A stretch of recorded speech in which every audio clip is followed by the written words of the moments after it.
I know this case has been beaten to death and you're probably thinking, not another video, but hey, fuck it, let's go. But how many people have done an illustration?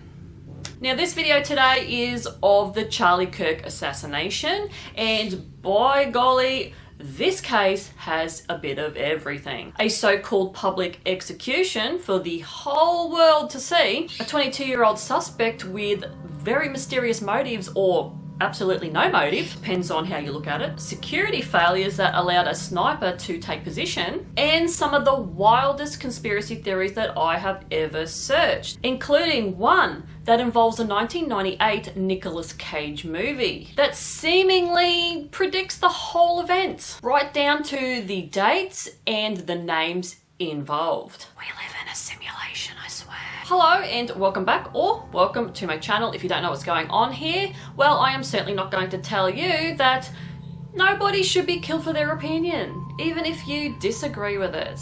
But I am a horror artist and I actually draw what I talk about. Any case I talk about in these videos, I will draw something inspired by that. I have a Redbubble store, you can get prints. I have an Etsy store where you can download felt toy patterns and make a creepy toy. I have a munted AI colouring in book if you're interested. All the links are down in the description below. Now this is going to be another long video, so I'm going to try and speed this up as much as possible because once again there is a lot to unpack here, and this whole video is, you know, my take on the whole thing and what I have found, and there's a shit ton more information out there and conspiracies out there, but these are basically all of them in a nutshell. If you want to delve deeper into the details of each conspiracy, go and do your own research. Now with that being said, let's get on with the video and let's get on with the drawing that may upset some people, so you have been warned.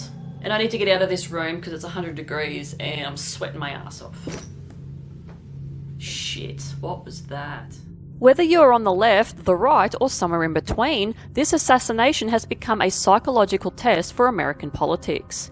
Everyone sees what they want to see. The left sees one thing, the right sees another, and social media has absolutely shattered any shared understanding of what actually happened. So let's dive into the facts, the investigation, and yes, all the conspiracy theories surrounding the death of one of America's most polarizing conservative activists. Part 1.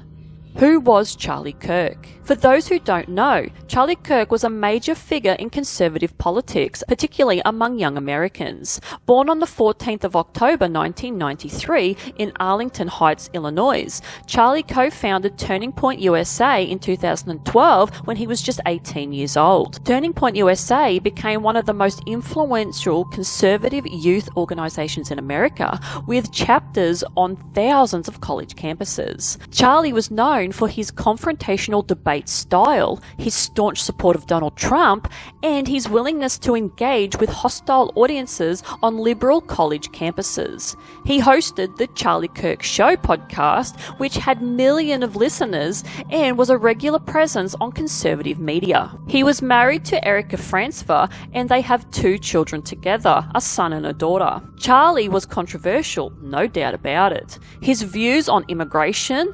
LGBTQ issues, race, and politics made him a target for criticism from the left and even from some on the far right who thought he wasn't conservative enough. But love him or hate him, he was undeniably influential in mobilizing young conservative voters. And on the 10th of September 2025, at the age of 31, he was murdered in front of thousands of students at Utah Valley University. Part 2. The assassination. What happened as per the mainstream media? On the 10th of September 2025, it was supposed to be the opening event of the Fall 2025 American Comeback Tour, a speaking and debating series Charlie had planned across multiple college campuses. The event was outdoors on the Utah Valley University campus in Orem, Utah. Charlie was on stage, engaging with students, taking questions, and doing what he did best: debating.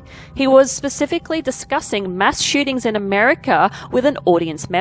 Then, at approximately 12:23 p.m., a single shot rang out. Charlie was hit in the neck. The bullet struck from the left side, severing arteries. He collapsed immediately. The crowd erupted in chaos, some people screaming, others running, and other students filming on their phones. Charlie was rushed to a nearby hospital but was pronounced dead shortly after arrival. He had been shot by a sniper positioned on the roof of the Lucy Center building approximately 142 yards, or about 130 meters, away from where Charlie was speaking. Within minutes, graphic footage of Charlie's death flooded social media. Videos from multiple angles showed the moment he was hit, his collapse, the panic. It was immediate, it was public, and it was horrifying. The manhunt began immediately. Part 3. The suspect. Tyler Robinson. The next day, on the 11th of September 2025, a 22-year-old man named Tyler James Robinson allegedly surrendered at the local sheriff's office. Tyler was arrested and charged. Prosecutors announced that they would seek the death penalty, alleging the attack was politically motivated. So who was Tyler Robinson? He grew up in a Utah suburb, briefly attending Utah State University before dropping out and was enrolled in an electrical apprenticeship program. According to charging documents, Tyler's mother told police he had started to lean to the left in the last year. He lived with a roommate and romantic partner, a biological man in the processes of transitioning genders. This detail would become central to multiple conspiracy theories. The evidence against Tyler is substantial. He confessed in text messages to his partner. He left a note under his keyboard reading, "I had the opportunity to take Charlie Kirk out and I'm going to take it." He discussed the attack in messages, saying that he'd had enough of Charlie's hatred. A rifle was recovered, a Mauser Model 98 30-06 caliber bolt action equipped with a scope. The weapon and ammunition matched the crime scene evidence, and DNA evidence tied Tyler to the scene. Tyler told his partner the inscriptions on the bullets were mostly a big meme, referencing internet and video game culture. Governor Spencer Cox stated authorities are very confident Tyler acted alone. The FBI captured him in 33 hours, which director Kash Patel called record-breaking. Now, here is where it gets complicated, because almost nobody believes the official story, and I don't either. Part 4. The political divide. The extremely different reaction to Charlie's assassination reveal how deeply divided America has become. The right's narrative. Vice President J.D. Vance, hosting Charlie's podcast just days after the murder, blamed an incredibly destructive movement of left-wing extremists for the assassination. President Trump blamed radical left political violence and the organizations that fund it and support it even before the suspect was identified. Conservative influencers pointed to Tyler's transgender partner as evidence of left-wing motivation. The left's narrative. Liberal commentator Jimmy Kimmel said that the MAGA gang was desperately trying to characterize the killer as anything other than one of them. Now, Kimmel was suspended indefinitely for these comments, raising concerns about free speech. But what does killing Charlie Kirk mean? The same fucking thing. Silencing someone for their opinion. At least Kimmel didn't get shot. According to charging documents, Tyler told his partner, "Charlie Kirk spreads too much hate. I had enough of his hatred. Some hate can't be negotiated out." Text messages showed Tyler deciding to conduct the assassination a bit over a week before carrying it out, suggesting he was a lone actor making an impulsive decision rather than part of a coordinated conspiracy. But the narrative of what happened doesn't make a lick of sense, so conspiracy theories spawned from common sense reining in and noticing inconsistencies with the case. Part 5. The Snake Eyes Conspiracy. This is where things get absolutely wild. This conspiracy theory has been viewed millions of times online and involves a 1998 Nicolas Cage thriller called Snake Eyes. In the film, directed by Brian De Palma, a character named Charles Kirkland, the US Secretary of Defense, is assassinated during a boxing match in Atlantic City. He's shot in the neck by a sniper while surrounded by VIPs at a live public event. The parallels that conspiracy theorists have identified are genuinely eerie. 1. The names. The film victim, Charles Kirkland, the real victim, Charlie Kirk. The resemblance is undeniable. 2. The suspect's name. Film character involved in the conspiracy is Lincoln Tyler, a boxer. Now the real suspect is Tyler Robinson. Now both have Tyler in their names. And 3, the method. In the film, Kirkland is shot in the left side of the neck, and in reality, Kirk was shot in the left side of the neck from an apparently the same angle. 4, the setting. In the film, it's a public event with cameras rolling. In reality, it was a public university event with students filming. 5, the debate. Here's where it gets controversial. Many social media posts claim that the assassination in Snake Eyes occurred on the 10th of September, the exact date that Charlie Kirk was killed. However, fact checkers say that the film actually shows the 19th of September on promotional posters. But conspiracy theorists argue the deeper analysis of the script confirms that the 10th of September as the event date and that the 19th refers to something else in the plot. 6. The Trump connection. Part of Snake Eyes was filmed at the Trump Taj Mahal Casino in Atlantic City. Charlie Kirk was a very close ally and supporter of Trump. 7. The poster. The Snake Eyes movie poster says, "Believe everything except your eyes." Conspiracy theorists see this as a warning about deception and hidden truths. 8. The Hurricane Jezebel. In the film, a hurricane named Jezebel threatens Atlantic City. Now, 2 days before Charlie Kirk's assassination, a website called Jezebel published a satirical article about paying witches to curse Charlie Kirk. Conspiracy theorists connected these dots. Some believe the film was predictive programming, Hollywood preparing the public for future events. Others think it's evidence we live in a simulation or that time is not linear. Still, others see it as a script that was followed by operatives carrying out the assassination. The Vigilant Citizen, a conspiracy theory website, wrote, "The parallels and coincidences between Charlie Kirk and Snake Eyes are so strange that one wonders if the movie was a script for future events." Posts about this theory has been viewed over 5 million times on X alone. Internet sleuths and other fact-checkers point out that while some parallels exist, many details are exaggerated or false. The date discrepancy, the differences in plot, and the lack of evidence that Tyler was even aware of the film all suggests coincidences rather than conspiracy. But in an era where believe everything except for your eyes feels like a warning about modern information welfare, this theory resonates powerfully. Part 6. The Israeli Mossad Conspiracy. One of the most widespread conspiracy theories involves Israel. Charlie had been softening his long-standing support for Israel as the Gaza war dragged on. He made comments about the Epstein files and Israeli connections that some interpreted as him turning on Israel. An InfoWars host posted in August of 2025, a month before the assassination, that Charlie believed Israel will kill him if he turns against them. Conspiracy theorists claim the Mossad orchestrated Kirk's assassination as a warning to other conservatives who might criticize Israel.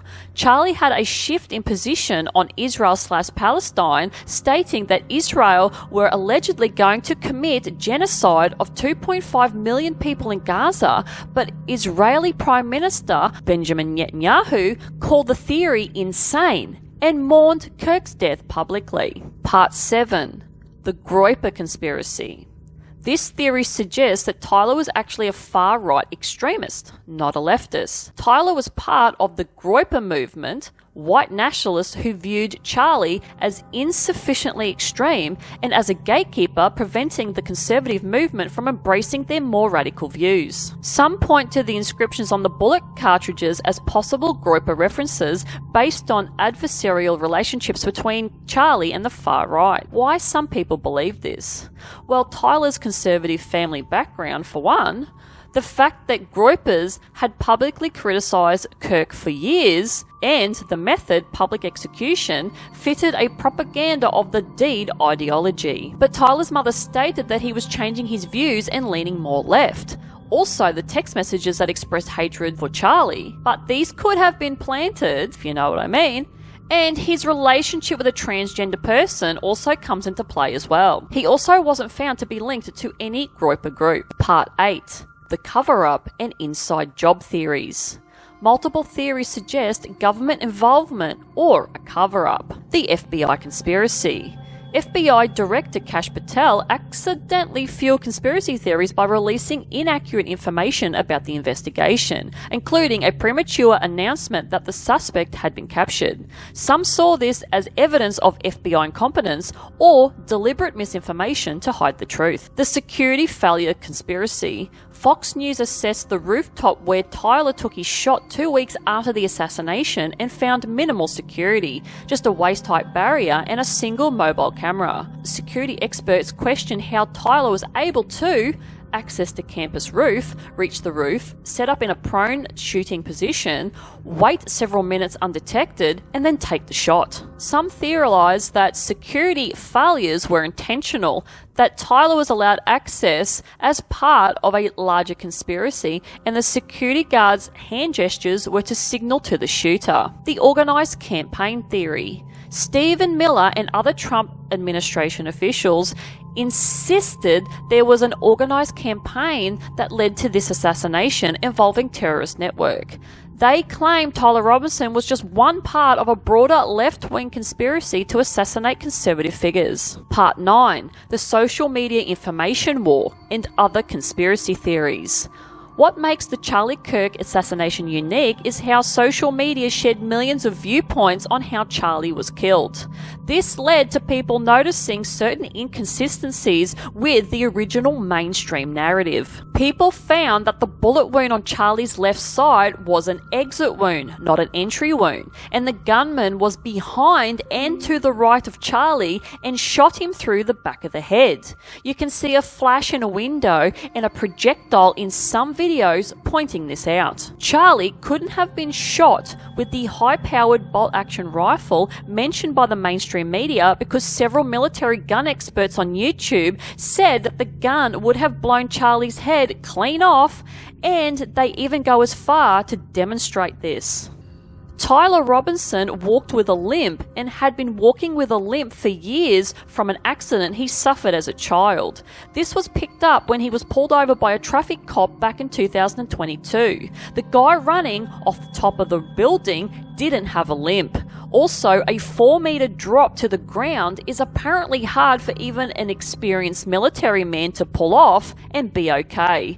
The guy on the roof had some sort of experience. After Charlie was shot, there was a guy that used Charlie's chair to stand on and grab and take down the camera from behind him. People speculated that that was no camera, but a $40,000 holographic projector that was projecting the image of Charlie in the tent. When Charlie was shot, the hologram fell to the floor, but there was a hatch in the ground where the real Charlie climbed out of so they could carry him to the car. There was a private jet that was sitting at the Provo airport that took off 1 hour after Charlie was shot. People noticed that the particular plane hadn't done any trips this year until the day Charlie Kirk was assassinated, and you can go look this up on the internet. People speculate that Charlie isn't dead. He got on the plane that is owned apparently by Derek Maxfield, the CEO of Comigo, an online marketing company, and it turned its radars off mid-flight, which is apparently illegal unless it's a government plane. Could they have been taking Charlie to an undisclosed place to drop him off so nobody knew what was going on? Charlie Kirk may have been part of the Freemasons. It stems from certain things that people noticed, such as the number 33 on things, and Trump saying that Charlie Kirk was a master builder of people at the funeral. This is a label that is given to Freemasons when they have served their purpose successfully.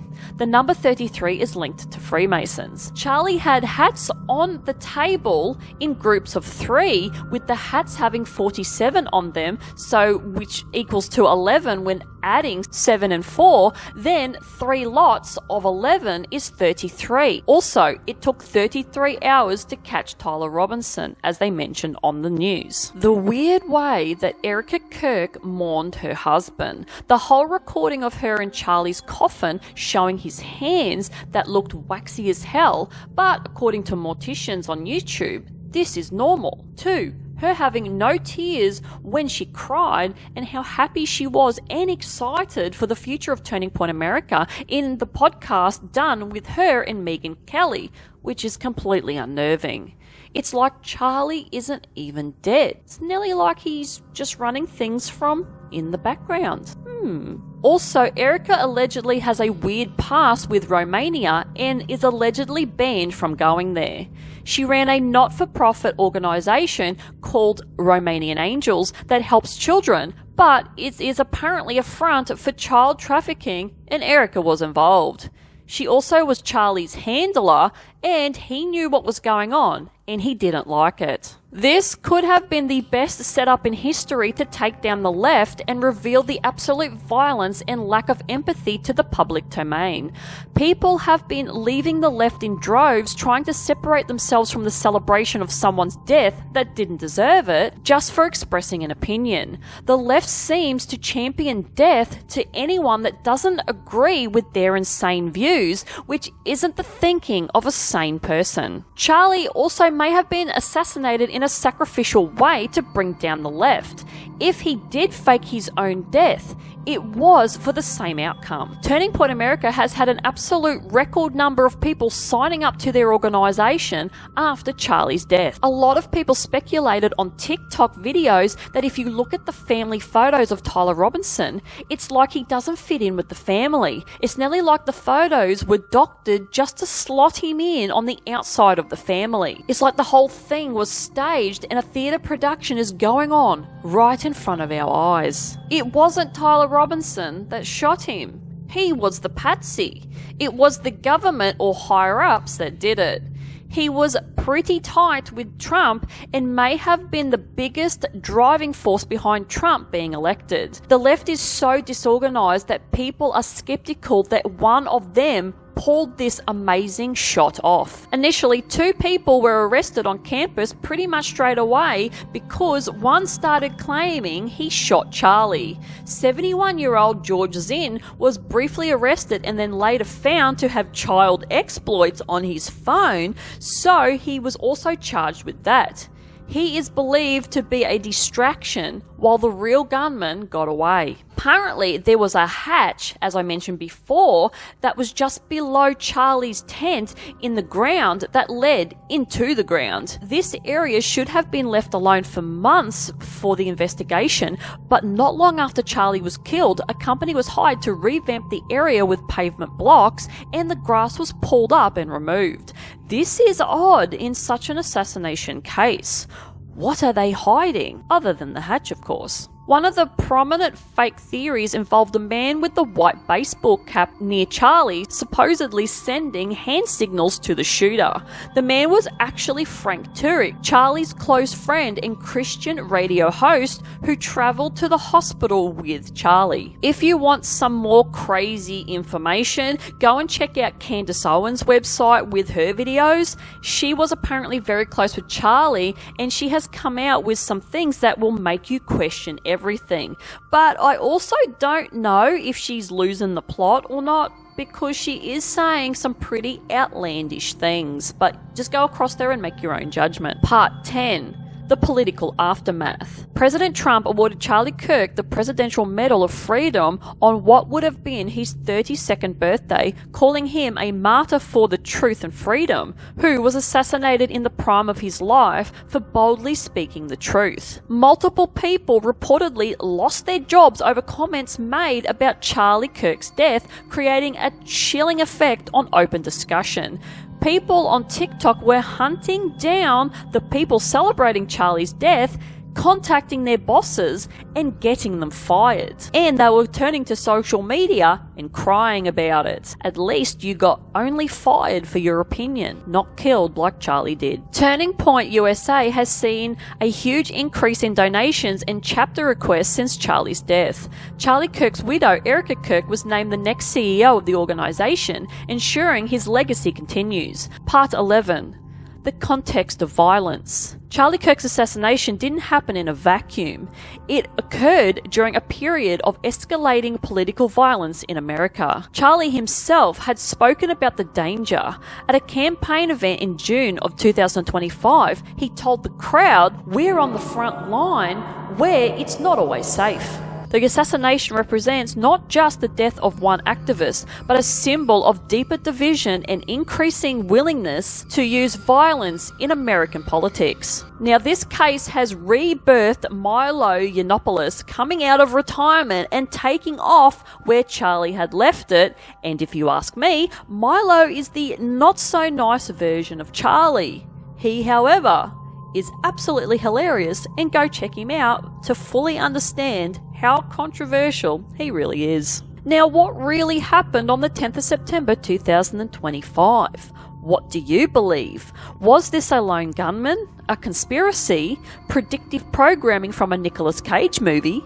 Let me know your thoughts in the comment section below.